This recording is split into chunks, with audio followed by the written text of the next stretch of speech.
وسلام على عباده الذين اصطفى أما بعد فأعوذ بالله من الشيطان الرجيم بسم الله الرحمن الرحيم شهر رمضان الذي أنزل فيه القرآن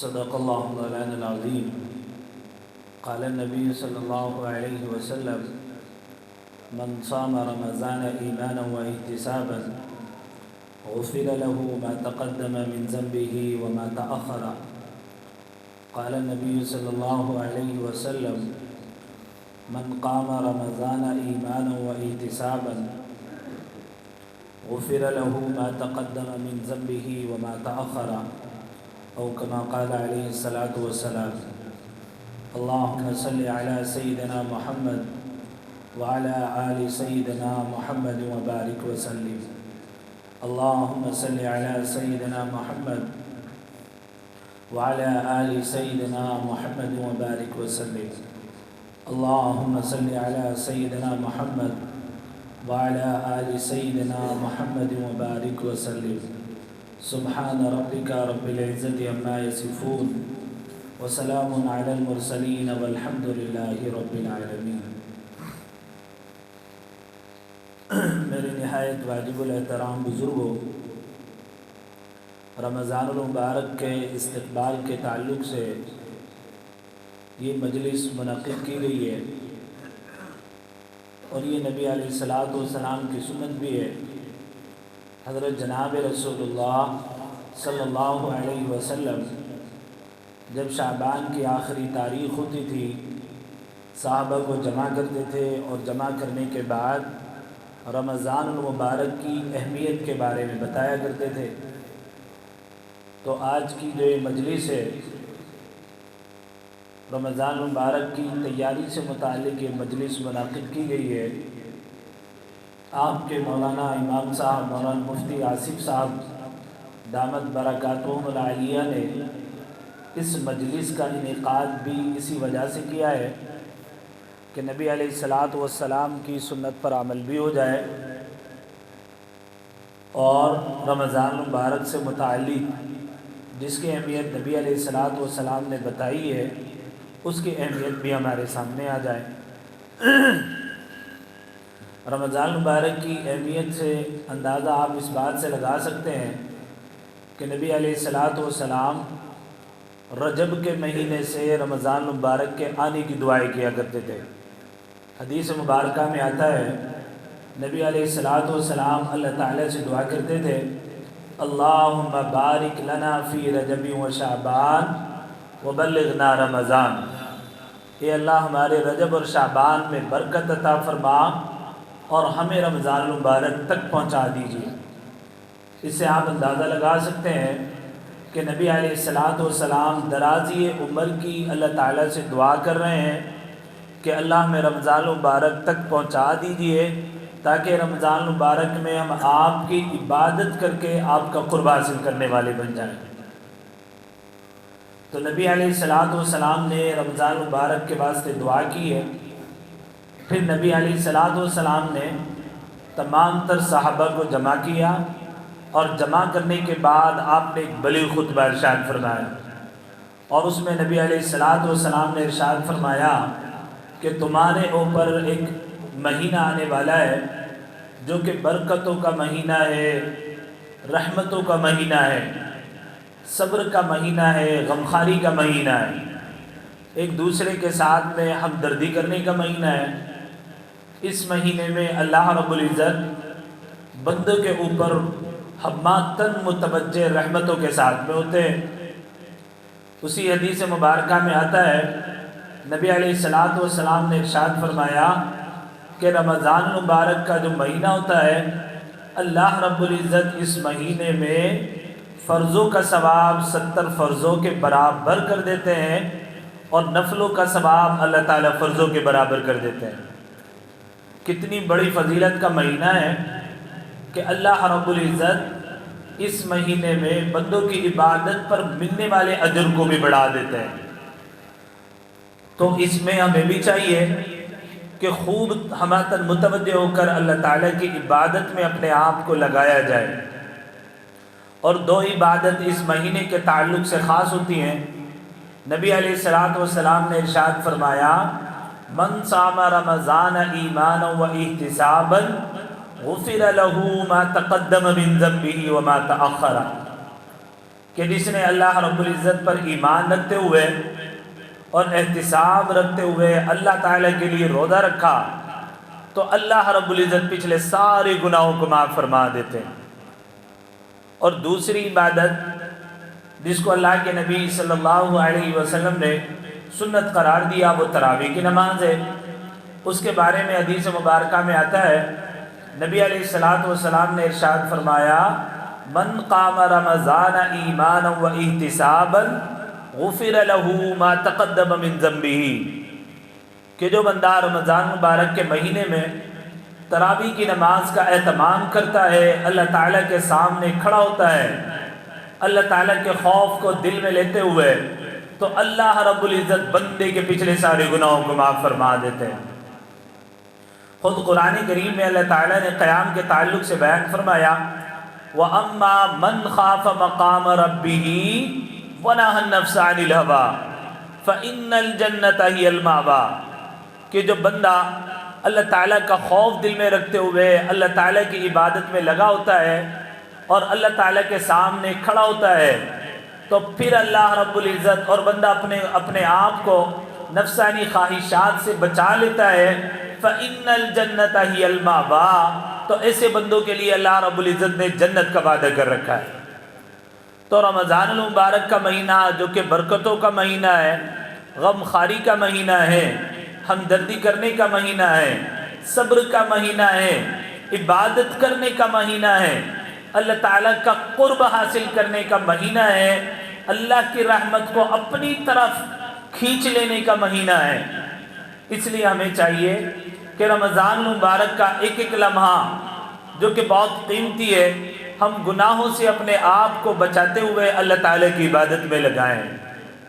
حدیث مبارکہ میں آتا ہے حضرت علی رضی اللہ تعالیٰ عنہ فرمایا کرتے تھے کہ اگر اللہ رب العزت کو اس امت کی مغفرت نہ فرمانی ہوتی تو اللہ رب العزت اس امت کو نہ رمضان المبارک کا مہینہ عطا کرتے اور نہ اللہ تعالیٰ سورۃ الاخلاص عطا کرتے۔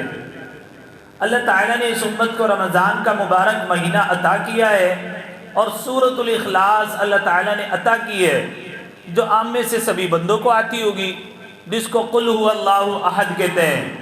اللہ تعالیٰ نے اس امت کو یہ دو چیزیں عطا فرمائی تو معلوم ہوتا ہے کہ اللہ رب العزت اس امت کو عذاب نہیں دیں گے۔ یعنی اتنی برکتوں والا مہینہ اور اتنی برکتوں والی کتاب میں اللہ تعالیٰ نے جو سورت نازل فرمائی وہ اتنی اہمیت کی حامل ہے کہ اللہ تعالیٰ نے ہم جیسے ناکارہ بندوں کو اس امت میں پیدا فرما کر یہ دونوں چیزیں عطا فرما دی ہیں۔ اس لیے ہمیں چاہیے کہ رمضان المبارک کے مہینے کی قدر کریں اور رمضان المبارک میں اپنے روزے کو بڑی اہتمام کے ساتھ میں رکھیں، اور رمضان المبارک میں دوسری عبادت جو ہے وہ تراویح کی نماز ہے، تراویح کی نماز کا حد درجہ اہتمام کریں۔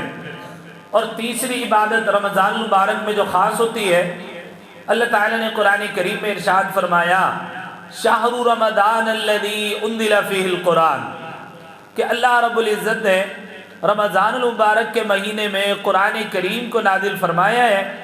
اس لیے ہمیں چاہیے کہ رمضان المبارک کے ماہ میں کثرت سے قرآن کریم کی تلاوت کریں۔ بعد حدیث مبارکہ میں آتا ہے حضرت جبرائیل علیہ نبینا علیہ الصلوۃ والسلام حضور علیہ الصلوۃ والسلام کے پاس رمضان مبارک میں آتے تھے، خود بھی اللہ تعالیٰ کے نبی علیہ الصلوۃ والسلام کا قرآن سنتے تھے اور حضور علیہ الصلوۃ والسلام کو قرآن کریم سنایا کرتے تھے۔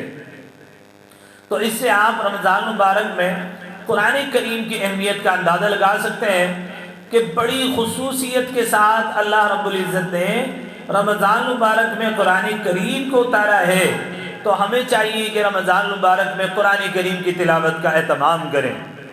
اور جو مسجد کے اندر تراویح کی نماز میں قرآن کریم میں پڑھا جاتا ہے اس کو ہم بڑی توجہ کے ساتھ میں قرآن کریم سنیں۔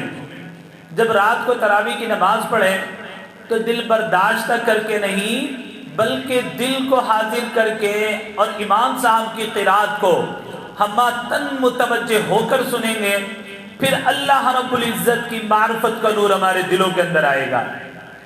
آج ہوتا کیا ہے کہ رمضان مبارک میں روزہ بھی رکھتے ہیں، تراویح کی نماز بھی پڑھتے ہیں اور اللہ تعالیٰ کا قرآن بھی پڑھتے ہیں، لیکن پھر بھی ہمارا دل اللہ کی محبت میں لبریز نہیں ہوتا ہے۔ ہمیں تراویح کی نماز میں پڑھنے میں مزہ نہیں آتا، دل ہمارا برداشتہ ہوتا ہے، دل ہمارا کہیں لگا ہوتا ہے، اور ہماری نماز تراویح میں نیت بندی ہوتی ہے۔ ہمارا دل کاروبار میں لگا ہوتا ہے اور ہم نماز میں کھڑے ہوتے ہیں۔ ہمارا دل بڑا متفکر رہتا ہے اور ہم اللہ تعالیٰ کا قرآن بھی سنتے ہیں۔ حالانکہ اللہ تعالیٰ کا قرآن تو وہ قرآن ہے، جب بندہ اللہ تعالیٰ کا قرآن توجہ کے ساتھ میں سنتا ہے تو پھر اللہ تعالیٰ کا یہ قرآن بندے کے دل پر اثر کیے بغیر نہیں رہتا ہے۔ جب بندہ اللہ تعالیٰ کا قرآن سنتا ہے تو پھر بندے کے دل پر اللہ تعالیٰ کا قرآن ضرور بھی ضرور اثر کرتا ہے، شرط یہ ہے کہ بندہ اللہ تعالیٰ کے قرآن کو سنے۔ اس لیے اللہ تعالیٰ نے قرآن کریم میں ارشاد فرمایا وَإِذَا قُرِئَ الْقُرْآنُ فَاسْتَمِعُوا لَهُ، اے لوگو جب تم اللہ تعالیٰ کا قرآن سنو تو فَاسْتَمِعُوا لَهُ، تو اس کو توجہ کے ساتھ میں سنو، وَأَنصِتُوا، اور خاموش رہو، لَعَلَّكُمْ تُرْحَمُونَ، تاکہ تمہارے اوپر رحم کیا جائے۔ اب اللہ رب العزت نے یہاں پر دو شرطیں لگائی ہیں۔ نمبر ایک، جب اللہ تعالیٰ کا قرآن پڑھا جائے تو فَاسْتَمِعُوا لَهُ، تو اس کو توجہ کے ساتھ میں سنو۔ اب ہمارا حال یہ ہے کہ تراویح کی نماز پڑھتے ہیں تو اس طرح پڑھتے ہیں کہ امام صاحب کے ساتھ میں جو اگلی صف ہوتی ہے وہ تو توجہ کے ساتھ میں قرآن سنتی ہے، اور پیچھے جو لوگ ہوتے ہیں بس ان کا حال یہ ہوتا ہے کہ بس ادھر امام صاحب نے نیت باندھی، یہ تو بیٹھے رہتے ہیں، باتیں کرتے رہتے ہیں۔ اور اللہ تعالیٰ معاف فرمائے، بعض نوجوانوں کو دیکھا گیا کہ موبائل پر لگے رہتے ہیں، اور پھر بعض نوجوانوں کو دیکھا گیا کہ باہر وضو خانے پر بیٹھ کر گپی شپی کرتے رہتے ہیں اور باتیں کرتے رہتے ہیں، اور امام صاحب رکوع میں جب جاتے ہیں تو اس وقت آ کر تراویح میں شامل ہو جاتے ہیں۔ حالانکہ نہ انہوں نے اللہ تعالیٰ کے قرآن کو سنا، نہ تراویح کی نماز کو توجہ کے ساتھ میں پڑھا، پھر جیسا مسجد میں آئے تھے ویسے ہی مسجد سے جا رہے ہیں۔ ایسا کبھی نہیں ہوتا کہ بندہ بادشاہ کے دربار میں آئے اور بادشاہ کے سامنے سر بسجود بھی ہو جائے اور بادشاہ اس کو ناکام واپس لوٹا دے، اس کی جھولی کو نہ بھرے۔ یہ تو دنیا کے بادشاہوں کا رواج بھی نہیں ہے۔ وہ رب تو احکم الحاکمین ہے، بادشاہوں کا بادشاہ ہے، وہ اپنے بندوں کو کیسے واپس لوٹا سکتا ہے؟ لیکن اللہ رب العزت نے جس طرح دنیاوی بادشاہوں کے دربار میں آنے کے کچھ آداب ہوتے ہیں، اللہ کے گھر کے بھی آداب ہوا کرتے ہیں۔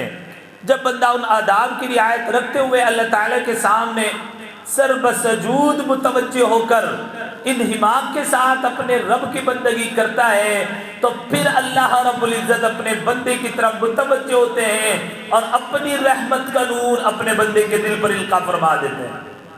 یہی وجہ ہے آپ نے بعض اللہ والوں کو دیکھا ہوگا رمضان مبارک میں ان کے چہرے سے ان کا نور ٹپک رہا ہوتا ہے، وہ کتنے مزے کے ساتھ میں رمضان مبارک کے مہینے کو گزار دیتے ہیں۔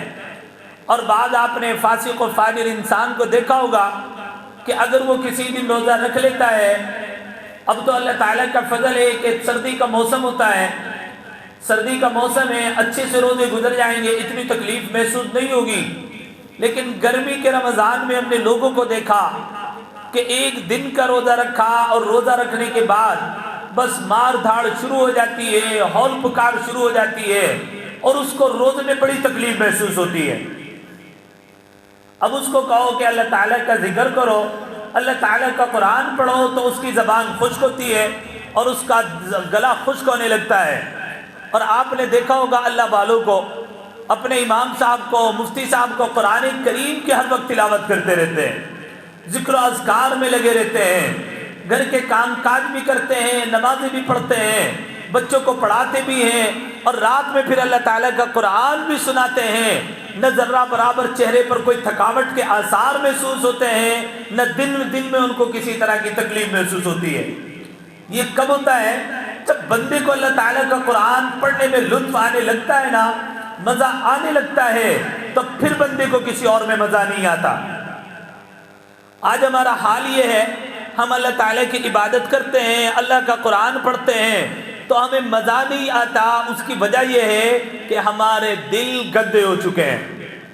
اور جب بندے کا دل گندا ہو جاتا ہے اور بندے کا دل خراب ہو جاتا ہے تو پھر بندے کا عبادت میں من نہیں لگتا، اللہ تعالیٰ کی طرف کو آنے کو دل نہیں کرتا، مسجد میں آ کر بیٹھ کر عبادت کرنے میں من نہیں لگتا۔ کیوں؟ اس لیے کہ بندے کا دل خراب ہوا ہوا ہے۔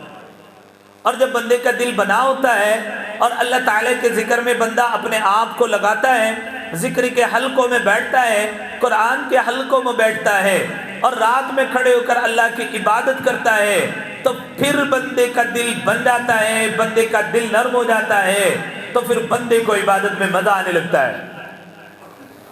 ہمارے یہاں پر ایک بزرگ ہیں الہ آباد کے رہنے والے، مولانا قمر الزمان صاحب الہ آبادی، انہوں نے اپنی کتاب کے اندر لکھا ہے کہ آدمی کو کبھی بھی اللہ تعالیٰ کا ذکر کرتے ہوئے مایوس نہیں ہونا چاہیے۔ بعض مرتبہ ہوتا یہ ہے، بعض نوجوان مسجد میں آتے ہیں، بعض بزرگ قرآن کریم کی تلاوت کرتے ہیں اور پھر شکایت کرتے ہیں جی ہمیں تو مزہ نہیں آتا، اجی ہمارا تو دل نہیں لگتا قرآن پڑھتے ہوئے، اجی ہمارا تو من ہی نہیں کرتا تراویح کی نماز پڑھنے کو، اجی ہمیں تو بڑا شاق گزرتا ہے۔ تو پھر یاد رکھیں، اگر اللہ تعالیٰ کا قرآن پڑھتے ہوئے، نمازیں پڑھتے ہوئے آپ کے دل کے اندر بے چینی ہو رہی ہے اور آپ کو اچھا محسوس نہیں ہو رہا ہے، تو پھر یاد رکھیں آپ کا دل خراب ہو چکا ہے اور آپ کو دوائی کی ضرورت ہے۔ جس طرح آپ کو بدن میں بیماری ہوتی ہے، سر میں درد ہوتا ہے، پیٹ میں درد ہوتا ہے، بخار آتا ہے، تو پھر آپ ڈاکٹر کے پاس میں جاتے ہیں، اور جب آپ ڈاکٹر کے پاس میں جاتے ہیں تو ڈاکٹر آپ کا علاج کرتا ہے اور وہ آپ کو دوائی دیتا ہے، تو اس وقت میں جو ڈاکٹر آپ کے لیے دوائی تجویز کرتا ہے وہ دوائی گڑ کی ڈلی تو نہیں ہوتی، وہ دوائی کڑوی ہوتی ہے۔ دوائی کڑوی ہوتی ہے کہ میٹھی ہوتی ہے؟ آپ کے کہرانے میں کوئی حکیم میٹھی دوائی تو نہیں دیتے ہیں، کڑوی ہوتی ہے نا۔ جتنی کڑوی دوائی ہوگی بندے کو اتنا جلدی شفا ہوتی ہے۔ تو کیوں؟ اس لیے بندے کا بدن خراب ہوا، بیمار ہوا، تو بندہ کڑوی دوائی اس لیے لیتا ہے تاکہ میں ٹھیک ہو جاؤں۔ اسی طرح حضرت مولانا قمر الزمان صاحب نے اپنی کتاب کے اندر لکھا کہ اگر تلاوت کرتے ہوئے من نہیں لگ رہا، مزہ نہیں آ رہا، نماز پڑھتے ہوئے دل نہیں لگ رہا، مزہ نہیں آ رہا، تو اب آپ کا دل خراب ہے، آپ کو مزہ نہیں آ رہا ہے، لیکن آپ کو نماز کو نہیں چھوڑنا ہے، قرآن کی تلاوت کو نہیں چھوڑنا ہے، ذکر کے حلقوں کو نہیں چھوڑنا ہے۔ اب آپ کا علاج شروع ہو چکا ہے اور وہ آپ کو تکلیف دے رہا ہے۔ دوائی کھاتے ہوئے بندے کو تکلیف ہوتی ہے، اسی طرح جب نماز پڑھتے ہوئے بندے کو اگر تکلیف محسوس ہو رہی ہے، من نہیں لگ رہا ہے، تو مایوس ہو کر نماز کو چھوڑنا نہیں ہے، قرآن کی تلاوت کو چھوڑنا نہیں ہے، بلکہ سوچنا ہے کہ اب میرے دل کی بیماری دور ہو رہی ہے۔ اور اگر اللہ تبارک و تعالیٰ کسی بندے کو مزہ دے دے کہ بندہ لگ گیا اللہ کی عبادت میں اور اس کو مزہ آ رہا ہے، تو پھر بندے کو متوجہ ہو کر اللہ تعالیٰ کی خوب عبادت کرنی چاہیے۔ اس لیے کہ جب بندے کی پسند کا کھانا ہوتا ہے اور بندے کی پسندیدہ کوئی چیز ہوتی ہے تو بندہ مزے لے لے کر اس کا استعمال کرتا ہے۔ اسی طرح اللہ تعالیٰ کی عبادت، اللہ تعالیٰ کا ذکر، جب بندے کو اس میں لذت آنے لگتی ہے تو پھر بندہ مزے لے لے کر اللہ کا قرآن پڑھتا ہے۔ ہمارے اکابر میں سے ایک اکابر گزرے ہیں، حضرت مولانا رشید احمد گنگوہی صاحب رحمۃ اللہ علیہ۔ اللہ کی شان، تراویح کی نماز میں جب اللہ تعالیٰ کا قرآن پڑھتے تھے اور جب جنت کا تذکرہ آتا تھا، اتنا مزے لے لے کر اللہ کا قرآن پڑھتے تھے کہ بعض مرتبہ پیچھے کھڑے ہوئے مقتدی کی بھی ہنسی نکل جایا کرتی تھی۔ اور جب آیت جہنم آتی تھی، اللہ تعالیٰ کے عذاب کا تذکرہ آتا تھا، آپ کے اوپر ایسی کیفیت طاری ہوتی تھی کہ پیچھے مقتدی بھی اس کا اثر قبول کرتے تھے اور ان کی آنکھوں سے بھی آنسو جاری ہو جایا کرتے تھے۔ تو جن کو اللہ تعالیٰ کے قرآن سے محبت ہوتی ہے تو پھر اللہ رب العزت اس کے ساتھ میں ان کا انہماک ایسے ہی بڑھا دیتے ہیں۔ جیسا کہ آپ کیرانہ کے لوگ ہیں، آپ کے یہاں پر بھی ایک بزرگ گزرے ہیں، حضرت مولانا رحمت اللہ کیران بھی، کتنا ان کو انہماک تھا اللہ تعالیٰ کے قرآن کے ساتھ، کتنا شغف تھا اللہ تعالیٰ کے قرآن کے ساتھ۔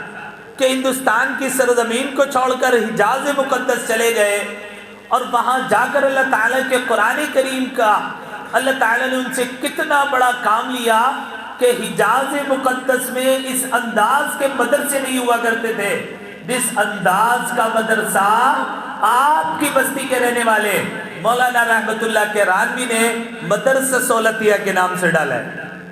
اللہ اکبر!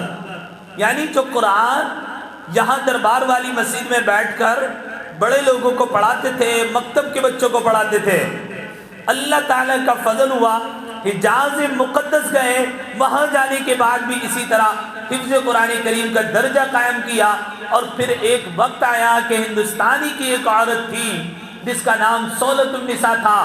جس طرح یہاں چندہ ہوتا ہے آپ کے علاقوں میں، انہوں نے بھی چندہ کیا اور مدرسہ سولتیہ اسی عورت کے نام سے رکھا، اس لیے کہ سب سے زیادہ چندہ دینے والی وہ کلکتہ کی عورت تھی۔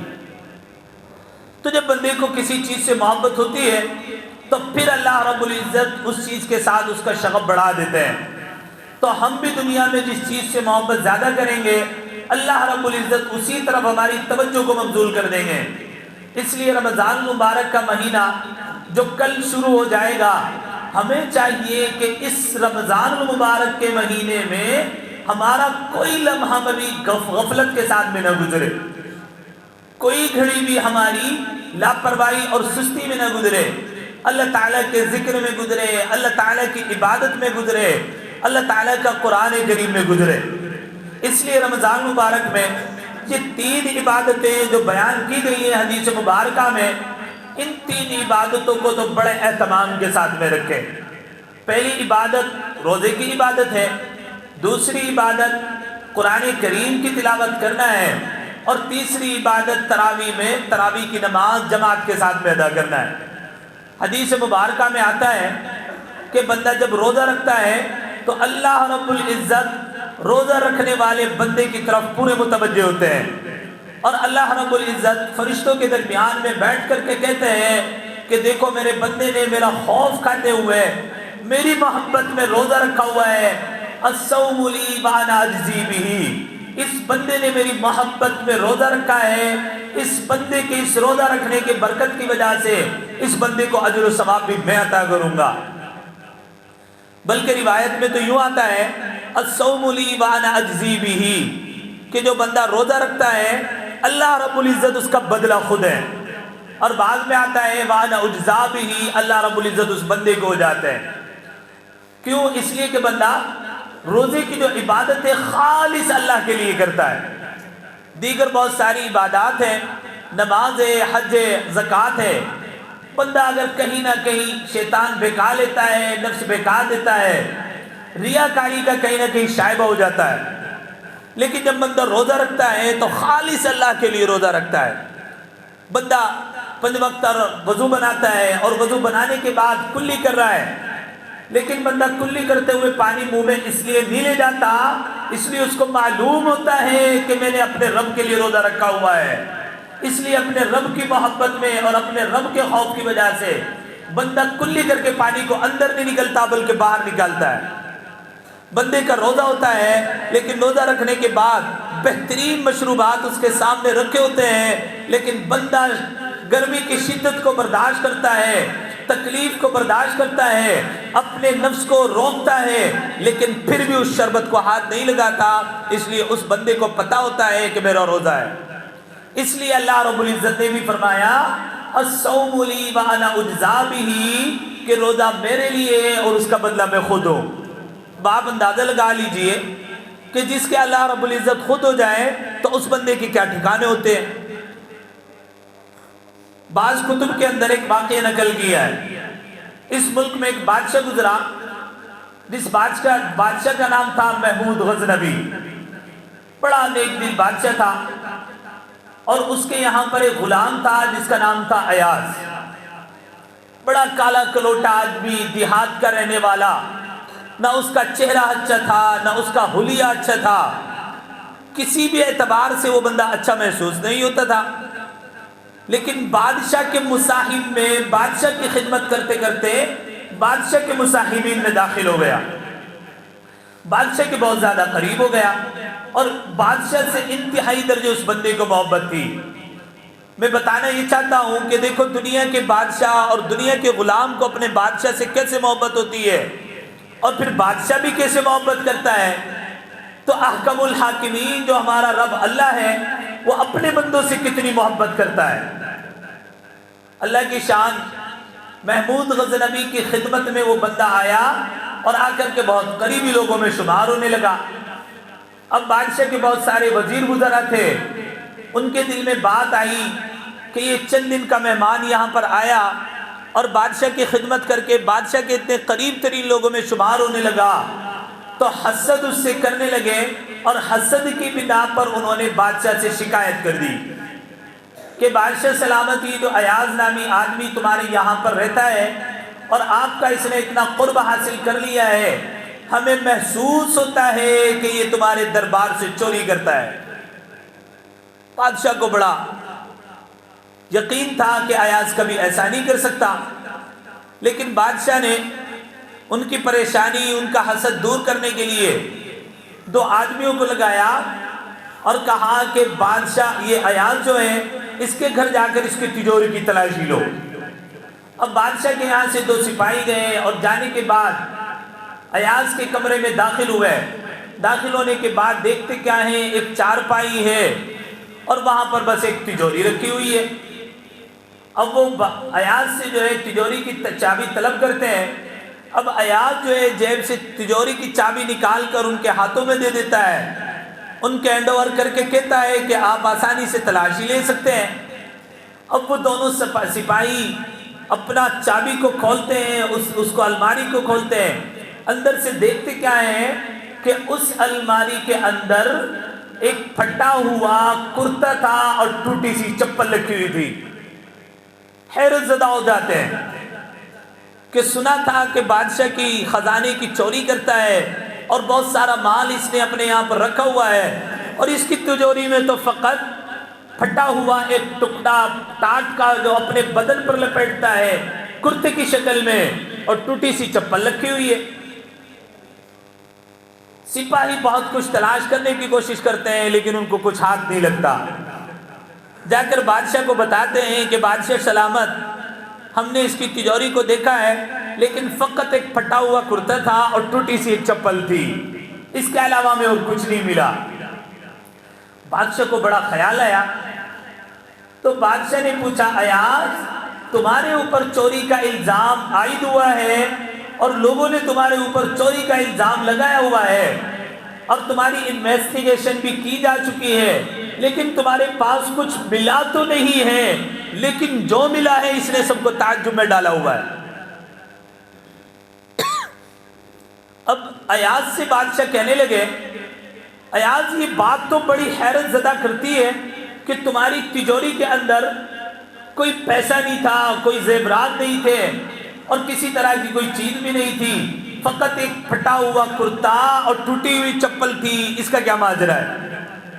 اب اللہ کی شان دیکھیے، وہ دنیا کا غلام اپنے آقا سے کیسی محبت کرتا ہے، وہ دنیا کا ادنا سا غلام اپنے بادشاہ کو کیا جواب دیتا ہے۔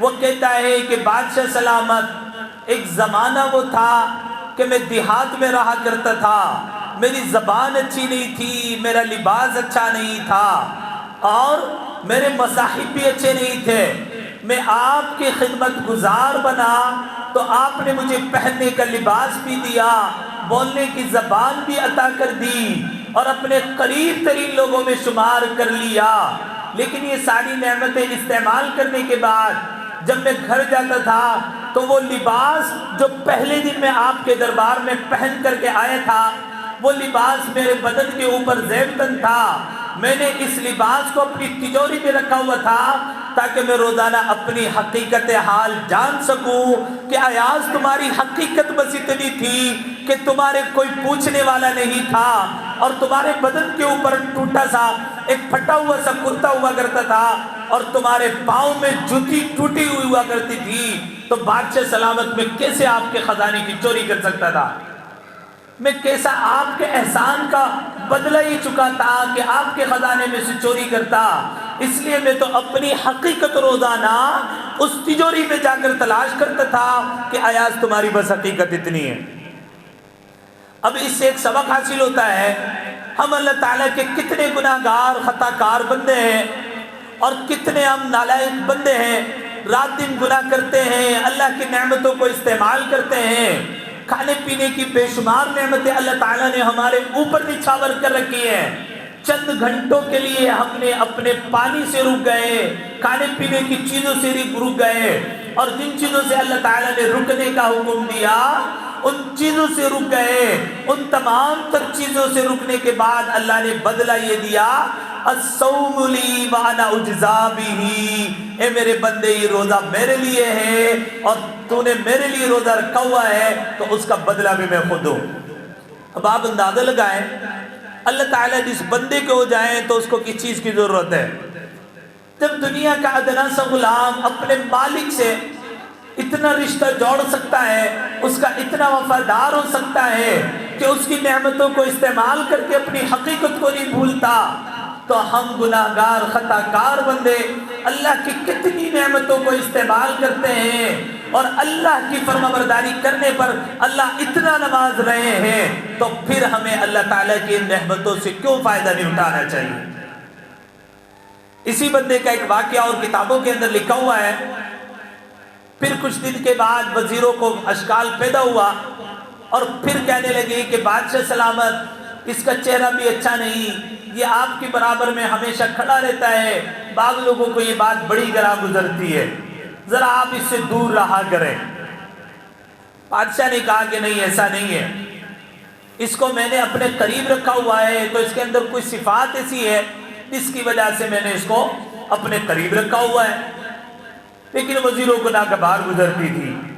بادشاہ نے ایک دن سب کا امتحان لیا، اور امتحان بادشاہ نے اس طرح لیا، تمام کے تمام وزیروں کو دربار میں اکٹھا کیا اور اکٹھا کرنے کے بعد کہا کہ خزانے میں سے جو سب سے بیش قیمت ہیرا ہے اس ہیرے کو لایا جائے۔ اب بادشاہ کا دربار لگا ہوا ہے، سامنے ہیرا رکھا ہوا ہے، اچانک بادشاہ حکم دیتا ہے کہ ایک ہتھوڑا منگوایا جائے۔ اب ہتھوڑا دربار میں لایا جاتا ہے۔ اب بادشاہ اپنے سب سے قریب ترین پرانے ایک وزیر کو دعوت دیتا ہے کہ وزیر سلامت قریب آئیے اور یہ ہتھوڑا اٹھا کر اس ہیرے کے ٹکڑے ٹکڑے کر دیجیے۔ اب وزیر قریب تو آتا ہے لیکن آنے کے بعد یہ جسارت نہیں کر پاتا کہ کسی طرح ہتھوڑے سے ہیرے کے ٹکڑے کر دے، اور اپنا تقریر کرنا شروع کر دیتا ہے۔ کہتا ہے کہ بادشاہ سلامت، اتنا قیمتی ہیرا ہے آپ کے شاہی خزانے میں، یہ بیش قیمت ہیرا ایک ہی ہے، اس کے علاوہ کوئی دوسرا ہیرا نہیں ہے، میں تو یہ جسارت نہیں کر سکتا کہ اس کے ٹکڑے کر دوں، یہ کام مجھ سے نہیں ہو سکتا، منع کر دیتا ہے۔ بادشاہ میری بات سمجھ آ رہی بھائی؟ آپ کو سب کو آ رہی؟ اب بادشاہ سلامت دوسرے وزیر کو کہتا ہے، اور پھر دوسرا وزیر بھی آنے کے بعد وہ بھی کہتا ہے کہ بادشاہ سلامت، اتنا قیمتی ہیرا میرے بس میں نہیں ہے کہ میں یہ جسارت کروں اتنا قیمتی ہیرا توڑ دوں، میں نہیں کر سکتا۔ بادشاہ تیسرے کو حکم دیتا ہے، تیسرا بھی منع کر دیتا ہے۔ اخیر میں نمبر آتا ہے ایاز کا۔ بادشاہ کہتے ہیں ایاز آؤ، قریب آؤ اور اس ہیرے کے 2 ٹکڑے کر دو۔ بس کیا تھا، ایاز بادشاہ کا حکم سنتا ہے، آنن فانن میں قریب بڑھتا ہے، ہتھوڑے کو پکڑتا ہے اور فوراً سے ضرب لگا کر ہیرے کے 2 ٹکڑے کر دیتا ہے۔ پورے دربار میں کھلبلی مچ جاتی ہے، وزیر قہقہے لگاتے ہیں کہ آج اس بدوی کا بدو پن کھل گیا، آج اس کا دیہاتی پن سامنے آ گیا، آج تو بادشاہ اس کو اپنے دربار سے نکال دے گا، اس لیے کہ اس نے بادشاہ کا بہت بڑا نقصان کر دیا۔ سارا دربار حیرت میں کھڑا ہوا ہے، بعض لوگ ہنس رہے ہیں، بعض لوگ کانا پھوسی کر رہے ہیں، لیکن یہ بندہ ہے کہ 2 ٹکڑے کھڑے ہو کر کے 2 ٹکڑے کر کے بڑی خاموشی کے ساتھ نظروں کو جھکا کر بادشاہ کے سامنے کھڑا ہوا ہے۔ بادشاہ بڑی حیرت کے ساتھ میں پوچھتا ہے، ایاز تم نے اتنے بہترین قیمتی ہیرے کو تو ٹکڑے کیسے کر دیے جبکہ کسی کی ہمت نہیں ہوئی؟ اللہ اکبر۔ ایاز نے بادشاہ کو جواب دیا کہ بادشاہ سلامت، ایک طرف تو آپ کا حکم تھا اور ایک طرف اس قیمتی ہیرے کی قیمت تھی. میں نے دیکھا ایک طرف تو اس کی قیمت ہے اور دوسری طرف آپ کا حکم ہے، تو میں نے تو آپ کے حکم کو بجا لانا مناسب سمجھا، اس لیے کہ اس ہیرے کی قیمت آپ کے حکم کے اوپر کوئی معنی نہیں رکھتی ہے، اس لیے میں نے اس ہیرے کے 2 ٹکڑے کر دیے. اب سب بندوں کو پتا لگا اصل چیز بادشاہ کے حکم ہوتا ہے، بادشاہ نے جو حکم دیا ہے. تو احکم الحاکمین جو بادشاہوں کا بادشاہ ہے، جو اتنا اپنے بندوں کو نوازتا ہے، اس رب نے ہمیں حکم دیا من صام رمضان، اے میرے بندو تمہیں رمضان کا روزہ رکھنا ہے. قرآن کریم میں آتا ہے یا ایھا الذین آمنوا کتب علیکم الصیام کما کتب علی الذین من قبلکم لعلکم تتقون. اے ایمان والو، ہم نے تمہارے اوپر روزے فرض کیے ہیں، اس لیے تمہیں چاہیے جس طرح پہلی امتوں پر روزے فرض کیے گئے تھے تو تم بھی اللہ تعالیٰ کے لیے روزے رکھو لعلکم تتقون، تاکہ تم متقی بن جاؤ. اب بندہ جب روزہ رکھتا ہے تو بندہ اللہ تعالیٰ کا قرب حاصل کر لیتا ہے، بندہ تقوی کے قریب ہو جاتا ہے جب بندہ اللہ تعالیٰ کے لیے روزہ رکھتا ہے. اس لیے کہ روزہ نام ہے، اپنے آپ کو کھانے پینے اور جماع سے رکنے کا نام روزہ ہے. لیکن اس کے بارے میں بعض اکابر نے تشریح کی ہے کہ روزے دار کی 3 قسمیں ہوتی ہیں. ایک تو وہ روزے دار ہے جو صبح سے لے کر شام تک کھانے پینے اور جماع سے رک جاتا ہے، اس کا بھی ایک روزہ ہوتا ہے. اور ایک روزہ ہوتا ہے اللہ تعالیٰ کے خاص بندوں کا روزہ، کہ وہ اپنے آپ کو کھانے پینے اور جماع سے تو روکتے ہی ہیں، دوسرے اپنے تمام کے تمام اعضائے بدن کو گناہوں سے بھی بچا کے رکھتے ہیں. تو یہ ہوتا ہے خاص لوگوں کا روزہ. اور ایک ہوتا ہے اخص الخواص کا روزہ، جو اللہ تعالیٰ کے مقرب ترین بندوں کا روزہ ہوتا ہے. اللہ تعالیٰ یہ روزہ رکھنے کی ہم سب کو توفیق عطا فرمائے. وہ کیا ہوتا ہے کہ وہ اپنے آپ کو کھانے پینے اور جماع سے تو روکتے ہی ہیں، گناہوں سے تو بچاتے ہی ہیں، ہر وقت اللہ تعالیٰ کی یاد میں اپنے دل کو لگائے رکھتے ہیں. اللہ تعالیٰ ہمارا دل بھی ایسا بنا دے کہ ہر وقت ہم اللہ تعالیٰ کی یاد میں مشغول رہیں. پیر صاحب بڑے مزے لے کر یہ شعر پڑھا کرتے تھے، اللہ وہ دل دے جو تیرے عشق کا گھر ہو، اللہ وہ دل دے جو تیرے عشق کا گھر ہو، اور دائم رحمت کی تیری اس پہ نظر ہو، دل دے کہ تیرے عشق میں یہ حال ہو اس کا، محشر کا اگر شور ہو تو بھی نہ خبر ہو. اللہ تعالیٰ ہمارے دل کو ایسا دل بنا دے. جب بندے کا دل بنتا ہے تو پھر اللہ تعالیٰ کی محبت میں ڈوب کر جب بندہ اللہ کی عبادت میں لگ جاتا ہے تو پھر بندے کو اللہ تعالیٰ کے ذکر کرنے میں اور اللہ تعالیٰ کا نام لینے میں مزہ آنے لگتا ہے. اللہ اکبر. رمضان مبارک کا مہینہ ہم نے اکابر کے رمضان کو پڑھا ہے کہ ہمارے اکابر کا رمضان کیسا گزرتا تھا. حضرت امام شافعی رحمۃ اللہ علیہ کے بارے میں آتا ہے کہ رمضان المبارک میں اللہ تعالیٰ کے قرآن کی تلاوت اس کثرت کیا کرتے تھے کہ 30 قرآن دن میں اور 30 قرآن رات میں پورے کر لیا کرتے تھے. یعنی رمضان کا مہینہ گزرتا تھا اور ان کے 62 کلام رمضان مبارک کے مہینے میں پورے ہوا کرتے تھے. ایک تراویح کی نماز میں اور دوسرا وہ ویسے نفلوں میں جو ہے قرآن کریم مکمل کیا کرتے تھے. اب آپ کے ذہن میں خیال آتا ہوگا کہ جی ایسا کیسے ہو جاتا ہے؟ جب بندہ اللہ تعالیٰ کی محبت میں ڈوب کر عبادت کرتا ہے تو پھر اللہ رب العزت اس بندے کے اوقات میں برکت عطا فرما دیتے ہیں. آج گناہوں کی نحوست کی وجہ سے نہ ہمارے اوقات میں برکت ہے، نہ ہمارے علم میں برکت ہے، نہ ہماری عمر میں برکت ہے، نہ ہمارے عمل میں برکت ہے. ہم نے اپنے اکابر کو دیکھا ہے. حضرت تھانوی رحمۃ اللہ علیہ کتنی چھوٹی سی عمر پائی ہے، لیکن اس چھوٹی سی عمر کے اندر تقریباً 1500 کتابیں تصنیف کر کے چلے گئے ہیں، اور اس چھوٹی سی عمر میں کر کے چلے گئے. ہم سے وہ 1500 کتابوں کا مطالعہ نہیں ہوتا اور حضرت تھانوی رحمۃ اللہ علیہ ان کو لکھ کر کے گئے. اور میں ایک بات بھی تمہیں بتا دوں، ایک عجیب بات. شاید آپ کو پتہ نہیں ہوگی، حضرت تھانوی رحمۃ اللہ علیہ نے کتنی بہترین کتابیں لکھی ہیں، لیکن ان کتابوں کو لکھنے والے مصنف اور کاتب، ان کتابوں میں جو حضرت تھانوی رحمۃ اللہ علیہ کے اصول و آداب ہیں، ان آداب میں بھی ذرہ برابر انحراف نہ کرنے والے، اور ان آداب میں بھی جہاں حضرت تھانوی حکمت کا پہلو اپناتے تھے وہاں فضیلت کا پہلو اپنانے والے آپ کے کیرانہ کے اکالم تھے۔ یہ بات مجھے ابھی مفتی خبیب رومی صاحب آئے ہوئے تھے، رات کا وقت تھا، تذکرۃ الرشید کتاب انہوں نے کہا کہ نکالو، اس میں کچھ حوالہ جات ڈھونڈ رہے تھے، اس وقت میں ان کا تذکرہ سنا، وہ کیرانہ کے عالم ہے، کتنا ان کا گہرا علم ہوگا اور اللہ تعالیٰ نے ان کو کتنا نوازا ہوگا۔ تو جب بندہ اللہ تعالیٰ کی محبت میں، اللہ تعالیٰ کی معرفت میں ڈوب کر اللہ کی عبادت کرتا ہے تو پھر اللہ تعالیٰ اوقات میں برکت عطا فرما دیتے ہیں۔ اس لیے ہمیں چاہیے رمضان المبارک کے مہینے میں روزے کا حد درجے اہتمام کریں، تراویح کا اہتمام کریں، اور قرآن کریم کی تلاوت کا اہتمام کریں، اور دعاؤں کا اہتمام کریں۔ حضرت عائشہ رضی اللہ تعالیٰ عنہ فرمایا کرتی تھی کہ میں نے نبی علیہ السلام کو رمضان المبارک میں 3 چیزوں کی کثرت کرتے ہوئے زیادہ دیکھا ہے۔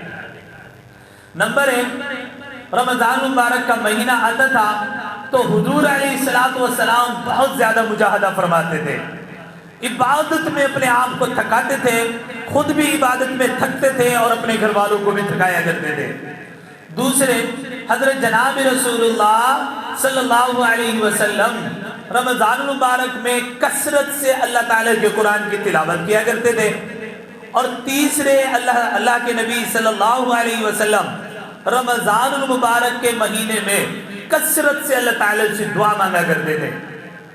حدیث مبارکہ میں آتا ہے نبی علیہ السلام نے ارشاد فرمایا کہ اللہ رب العزت روزے دار کو 2 خوشی عطا فرماتے ہیں، فرحۃ عند الافطار وفرحۃ عند لقاء الرحمن، کہ جب بندہ افطار کرتا ہے اس وقت میں بندے کو خوشی ہوتی ہے، اور جب قیامت میں بندہ اللہ تعالیٰ سے ملاقات کرے گا اس وقت تو بندے کی کیا خوشی کے ٹھکانے رہیں گے، آپ اس کا اندازہ ہی نہیں لگا سکتے ہیں، اس کا تصور ہی نہیں کر سکتے۔ تو جب بندہ افطار کے وقت میں ہوتا ہے تو اللہ رب العزت اپنے بندے کی طرف متوجہ ہوتے ہیں اور اپنے بندے کو کہتے ہیں میرے بندے مانگ، جو تم مانگے گا میں تجھے عطا کروں گا۔ لیکن اس وقت ہمارا حال یہ ہوتا ہے کہ کھانے پینے کے چکر میں، دسترخوان لگانے کے چکر میں ہمیں یہ یاد ہی نہیں رہتا کہ اپنے مولا سے مانگنا ہے۔ اس لیے افطار کے وقت میں اللہ تعالیٰ بندے کی دعاؤں کو قبول فرماتے ہیں۔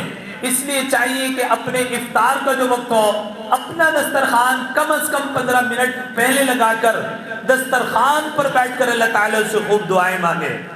اور یہ نبی علیہ السلام نے ارشاد فرمایا، کوئی آدمی اگر آپ کو کہہ دے کہ اگر آج کی رات جو تم دعا مانگو گے اللہ تعالیٰ ضرور قبول فرمائیں گے، اور یہ بس آج آپ کی آخری رات ہے، آپ جو مانگو گے اللہ تعالیٰ عطا کریں گے، تو بندہ کتنی متوجہ ہو کر دعا مانگتا ہے۔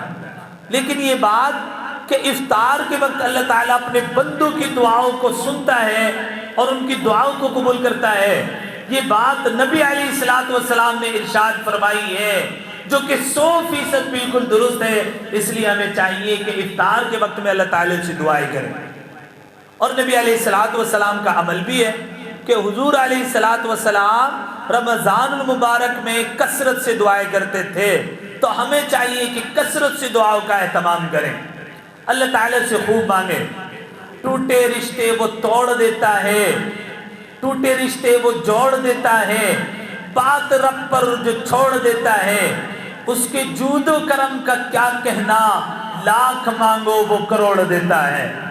جب بندہ اللہ تعالیٰ کے سامنے اپنا دکھڑا سناتا ہے، اللہ کے سامنے روتا ہے، اللہ کے سامنے گڑ گڑاتا ہے، اپنی پریشانی اپنے رب کے سامنے رکھتا ہے، تو پھر ایک وقت آتا ہے اللہ رب العزت اپنے بندے کی دعاؤں کو قبول فرما لیتے ہیں اور اس کی تمام تر پریشانیاں دور کر دیتے ہیں۔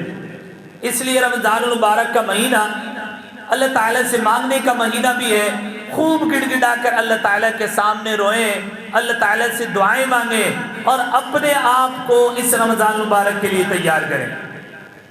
بعض اکابر نے کتاب کے اندر لکھا ہے کہ رمضان المبارک کے مہینے کی فضیلت ایسی ہے جیسا کہ حضرت یوسف علیہ السلام کو اپنے 11 بھائیوں پر فضیلت تھی، اسی طرح رمضان المبارک کے مہینے کو 11 مہینوں پر وہی فضیلت حاصل ہے جو حضرت یوسف علیہ نبینا علیہ السلام کو اپنے بھائیوں پر حاصل تھی۔ اس لیے رمضان المبارک کا مہینہ ہمارے لیے تربیت کا مہینہ ہوتا ہے۔ حدیث بعض اکابر نے اپنی کتابوں کے اندر لکھا ہے کہ جو بندہ رمضان المبارک کا مہینہ جیسے گزارتا ہے پورا سال اللہ رب العزت اس بندے کی زندگی کو ویسا ہی بنا دیتے ہیں۔ اور یہ بات غالباً حضرت مجدد الفسانی رحمۃ اللہ علیہ نے اپنے مکتوبات میں لکھی ہے۔ اگر کوئی نوجوان چاہے کہ میں گناہوں کی عادت میری چھٹ جائے، کوئی نوجوان چاہے فلمیں دیکھنے کی عادت چھٹ جائے، کوئی بندہ چاہے کہ میری بد نظری کی عادت چھٹ جائے، کوئی بندہ چاہے کہ میری گناہوں کی عادت چھٹ جائے، تو اس بندے کو چاہیے کہ رمضان المبارک میں بد نظری سے توبہ کر کے اپنی نظروں کی حفاظت کرے تو اللہ رب العزت پورے سال بد نظری سے حفاظت فرما دے۔ کوئی بندہ چاہے موبائل ایڈکشن سے بچ جاؤں، موبائل کی لت لگ چکی ہے، تو رمضان مبارک کے مہینے میں اس موبائل کو دور پھینک دے، پھر اللہ تعالیٰ سے دعا کرے تو اللہ تعالیٰ سے امید ہے کہ اللہ رب العزت پورے سال موبائل کے فتنے سے حفاظت فرما دیں گے۔ کوئی بندہ چاہے کہ میں اللہ تعالیٰ سے محبت میری ہو جائے اور اللہ تعالیٰ کی محبوبیت کو میں حاصل کر لوں، تو اس بندے کو چاہیے کہ رمضان المبارک میں اپنے آپ کو تھکا تھکا کر اللہ کی عبادت میں لگائے، تو پھر اللہ رب العزت پورے سال اس کو عبادت میں لگا دے۔ تو رمضان المبارک کا مہینہ ہماری تربیت کا مہینہ ہوتا ہے۔ ہمارے زندگی کے اوقات بھی تبدیل ہو جاتے ہیں، کھانے پینے کے اوقات بھی تبدیل ہو جاتے ہیں، لیکن ہمارے دل کا رخ بھی تبدیل ہو جائے اس کی محنت کرنے کی ضرورت ہے۔ اس لیے اللہ نے بھی فرمایا کہ جب تم روزہ رکھو گے تو لعلکم تتقون، تو اللہ رب العزت تمہیں تقوی عطا فرما دیں گے۔ اور تقوی نام ہے اپنے آپ کو نواہی سے بچا لینا اور اوامر پر عمل کرنا۔ اللہ رب العزت ہمیں اوامر کی توفیق عطا فرما دے اور نواہی سے بچنے کی توفیق عطا فرما دے۔ اس لیے رمضان مبارک میں عبادت کے ساتھ ساتھ اپنے آپ کو خاص طور سے گناہوں سے بچائیں، ورنہ میرے بھائیوں جس طرح رمضان المبارک کا مہینہ برکتوں کے ساتھ میں آتا ہے، رحمتوں کے ساتھ میں آتا ہے، فضیلت کے ساتھ میں آتا ہے اور اللہ رب العزت بندوں کی مغفرت فرماتے ہیں، وہیں روایات میں اس رمضان المبارک کے بارے میں وعید بھی آئی ہے۔ فضائل رمضان میں آپ تعلیم ہوگی تو سنیں گے، اور بس آپ نے حلقوں میں سنا بھی ہوگا ساتھیوں سے۔ حدیث مبارکہ میں آتا ہے نبی علیہ السلام ایک مرتبہ مسجد نبوی میں تشریف لائے اور آپ منبر رسول پر چڑھنے لگے۔ آپ نے پہلے منبر پر قدم رکھا، قدم رکھنے کے بعد نبی علیہ السلام نے فرمایا آمین۔ بعض صحابہ کو بڑی حیرانی ہوئی کہ نبی علیہ السلام نے کبھی عمل نہیں کیا لیکن اب کیا ہے، تو پوچھا تو نبی علیہ السلام کے پوچھنے پر نبی علیہ السلام نے فرمایا کہ میرے پاس ابھی حضرت جبرائیل آئے تھے اور انہوں نے کہا یہ دل کے کانوں سے سننے کی بات ہے، اللہ تعالی ہم سب کی حفاظت فرما دے، اور اس گناہگار خطا کار بندوں کو بھی اللہ تعالی آج یہ بات کہنے کی بنا پر اللہ رب العزت ان تمام بری باتوں سے میری بھی اور آپ سب کی بھی حفاظت فرما دے۔ نبی علیہ السلام نے فرمایا ہلاک ہو جیو وہ بندہ کہ جس نے رمضان مبارک کا مہینہ پایا اور اپنی مغفرت نہیں کرا پایا۔ اب آپ اندازہ لگائیں کہیں ایسا نہ ہو کہ رمضان کا مبارک ماہ گزرے اور ہماری مغفرت نہ ہو۔ اس بات پر نبی علیہ السلام نے آمین کہا اور حضرت جبرائیل جیسے مقرب فرشتے نے بد دعا دی ہے۔ تو پھر میرے بھائیوں بتاؤ پھر کون سی ایسی جگہ ہوگی جہاں ہم اپنا ٹھکانہ تلاش کریں گے کہ مقرب فرشتہ بد دعا دے رہا ہے اور امام الانبیاء اس بد دعا پر آمین کہہ رہا ہے، اس کی قبولیت میں کیا شک رہ جاتا ہے۔ اس لیے ہمیں چاہیے کہ رمضان المبارک کا مہینہ گناہوں سے بچتے ہوئے گزاریں۔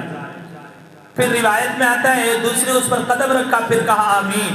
نبی علیہ السلام نے فرمایا کہ میرے پاس جبرائیل آئے اور آنے کے بعد کہا ہلاک ہو جیو وہ بندہ کہ جس کے ماں باپ بڑھاپے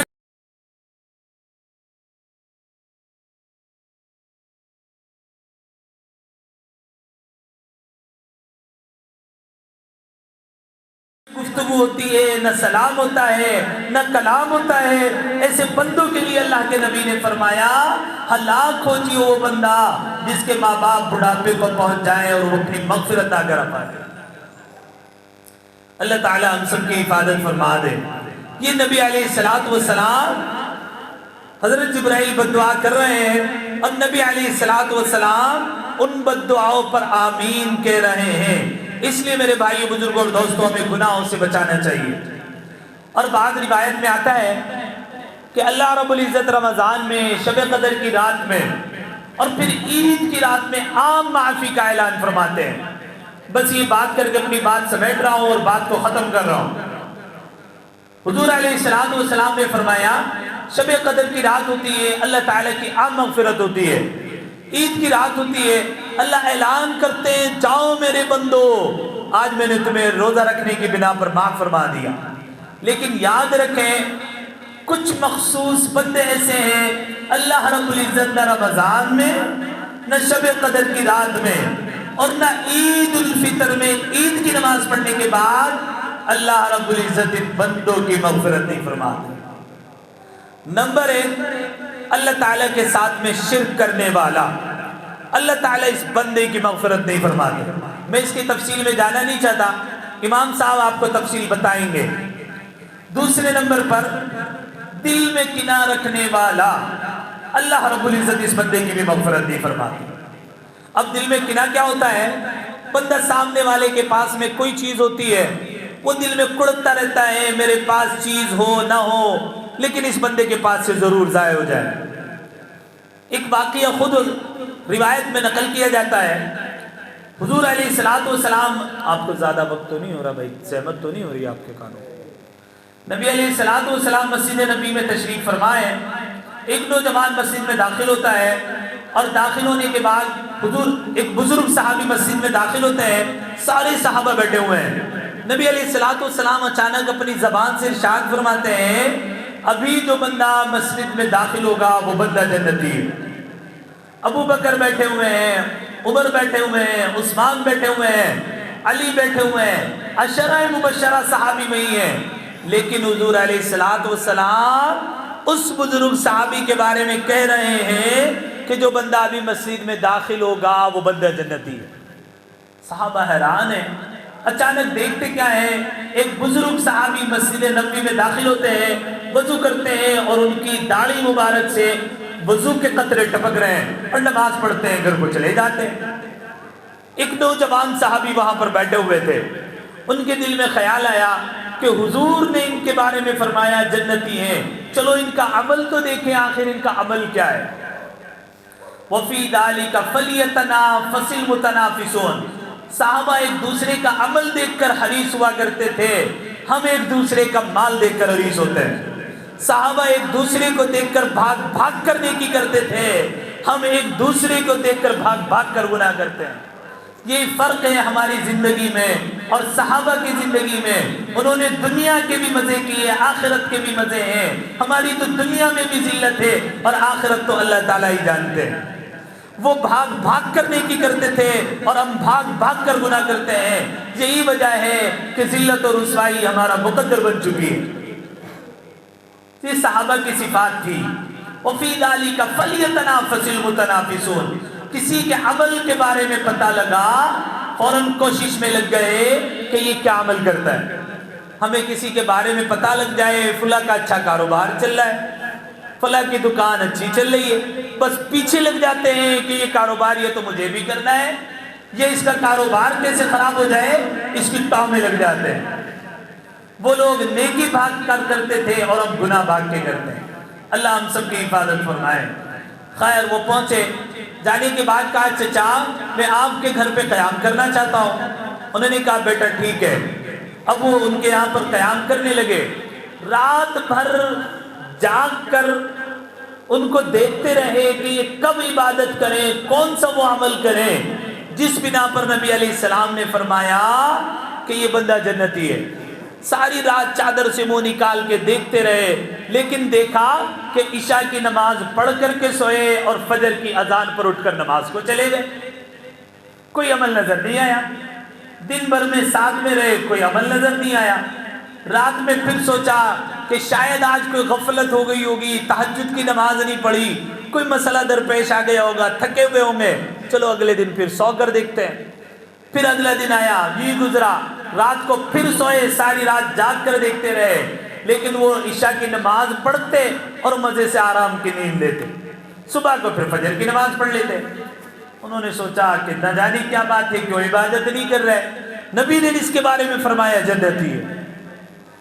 پھر تیسری رات آئی، پھر ایسے ہی ہوتے ہوئے دیکھا۔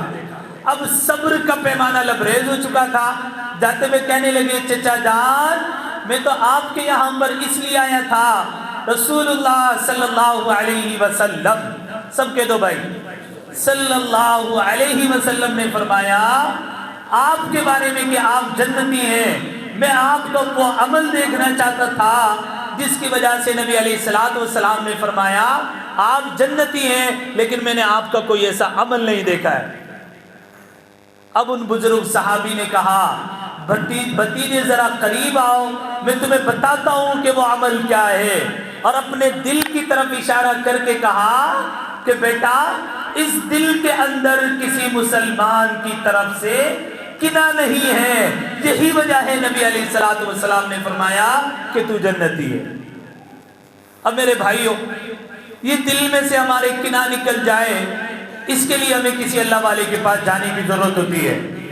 اور میں تو یہ کہا کرتا ہوں، اور میں نے اپنے بزرگوں سے سنا، ہمارے بڑے عزیز ہیں مفتی ابو بکر جابر قاسمی، وہ اپنے بیان میں اکثر کہا کرتے ہیں لوگ اللہ والوں کو ڈھونڈتے پھرتے ہیں، حالانکہ اللہ والا اور ولی صفت انسان ان کی مسجد کا وہ امام ہوتا ہے جس کے پیچھے آپ روزانہ اعتماد کر کے نیت باندھتے ہیں کہ نیت کرتا ہوں فلاں نماز کی، اللہ اکبر۔ اس سے بڑا ولی کون ہو سکتا ہے جو آپ کی امامت کر رہا ہے اور آپ اس کے پیچھے اعتماد کرتے ہوئے نیت باندھ رہے ہیں۔ لیکن اس کا الٹ ہوتا ہے، ہم تو اللہ والا ڈھونڈتے پھرتے ہیں، حالانکہ اللہ والا ہمیں 5 وقتہ نماز میں ہمیں اس کی زیارت کرنا نصیب ہوتی ہے۔ اس لیے ہمیں چاہیے اپنے امام صاحب کی خدمت میں بیٹھنا چاہیے، آنا چاہیے، اپنا اصلاحی تعلق ہو سکے تو ان سے بھی اپنانا چاہیے، ان سے بنانا چاہیے، ان کے قریب رہنا چاہیے، پھر بندے کے دل کی اصلاح ہوتی ہے اور دل کی خرابی دور ہو جاتی ہے۔ تو خیر، نبی علیہ السلام نے فرمایا جس بندے کے دل میں کینہ ہوتا ہے اللہ اس بندے کی بھی بولو بھائی مغفرت نہیں فرماتے۔ تیسرے، اللہ رب العزت اس بندے کی مغفرت نہیں فرماتے جو بندہ شراب کا عادی ہوتا ہے۔ اللہ معاف فرمائے، آج کل نوجوان شراب کی ایسی لت لگ چکی ہے، آپ شراب کئی شکل میں آ رہی ہے، چاہے اس کو آپ بیئر کی شکل میں دیکھ لیں اور دوسری چیزیں جو نام بدل کر آ رہے ہیں، صرف لیول بدلا ہے، کام وہی ہے۔ یہ ساری کی ساری چیزیں اسی چیز میں شامل ہوتی ہیں۔ نبی علیہ السلام نے فرمایا شراب پینے والے کی اللہ مغفرت نہیں فرماتے، اللہ ہم سب کی حفاظت فرمائے۔ اس پر مجھے واقعہ یاد آ رہا ہے، لیکن پھر کبھی انشاءاللہ سناؤں گا۔ اور پھر حضور علیہ السلام نے فرمایا قطع تعلق کرنے والا اللہ رب العزت اس بندے کی مغفرت نہیں فرماتے۔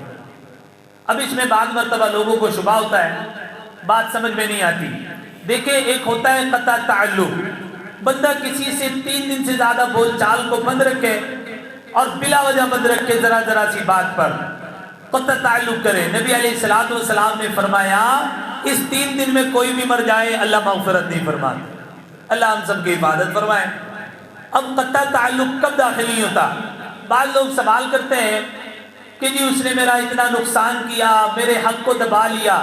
یاد رکھیں، بس آپ سلام کریں، لیکن آپ کا دل ملتا نہیں ہے، آپ اس کے پاس بیٹھنے سے آپ کو تکلیف ہوتی ہے، تو آپ سلام کرتے رہیں، بول چال باقی رکھیں، یہ الگ بات ہے، آپ کو اس سے تکلیف ہوتی ہے، آپ زیادہ میل جول نہیں رکھتے، تو اس کو حضرت تھانوی رحمۃ اللہ علیہ نے فرمایا یہ انقباض قلب ہے کہ بندے کا دل متوجہ نہیں ہوتا اس بندے سے بات کرنے کو، یہ اس کو پاس بٹھانے کو تو نہ بٹھائے لیکن سلام دعا بند نہ گئے۔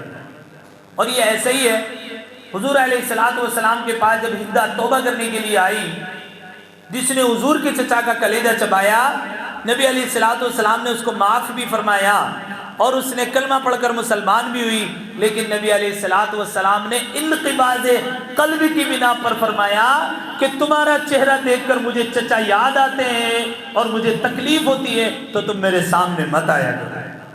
بات سمجھ آ گئی ہے؟ قطع تعلق نہیں کرنا ہے، لیکن انقباض قلب کی بنا پر آپ اس بندے کے ساتھ بیٹھنا نہیں چاہتے، لیکن سلام کلام میں بالکل بند نہ کریں، سلام ضرور جاری رکھیں۔ میرے خیال سے یہ بات آپ کو اچھے سے سمجھ میں آ گئی ہوگی۔ اور چھٹے نمبر پر